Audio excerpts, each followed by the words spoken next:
Okay, let's do a couple more of these area and perimeter problems.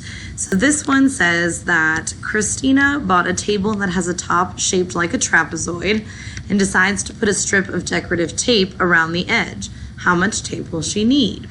So if I'm talking about the edge of something, and I know that we didn't really talk about tape being a keyword, but if I'm talking about the edge of something, that means that I'm talking about perimeter.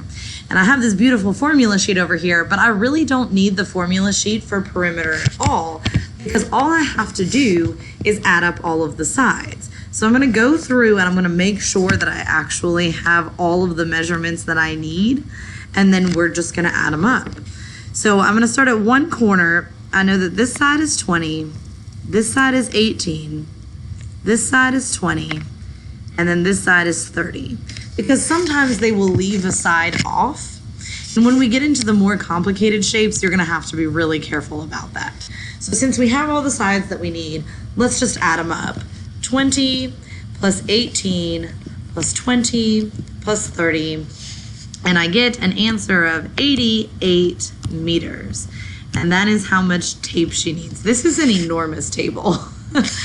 All right. Next one, and the last one, says find the area and circumference of the circle below. So the first thing that I'm going to do is I'm going to come over here to my formula sheet and I'm going to pick out the formulas that I want to use.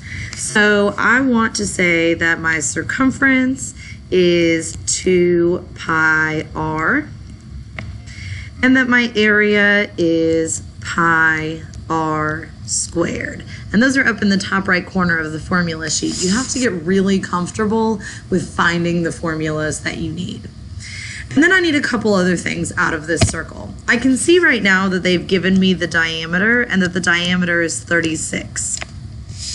But for both of these formulas, I don't need diameter, I need radius. And that's why I like using this circumference formula. So to find the radius, I need to take my diameter, 36, and split it in half, because radius is only like that part right there. And if you don't know what half of 36 is, that's okay. You just put 36 divided by 2, and it tells me that my radius is 18. And from here, I can pretty much do the rest in Desmos. So I'm going to put in my formulas 2 pi r.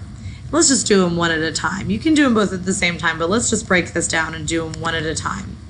So going through this formula, this is so important. I need to look at each thing. So 2, my calculator knows what 2 is. Pi, my calculator knows what pi is. And then I have r, and that's the part that I have to tell it. My calculator doesn't know what the radius is, so I'm going to tell it, hey, the radius equals 18. And so that tells me that my circumference is 113 point, we're going to round to the tens place, so 1. And then I'm going to do the same thing for the area formula.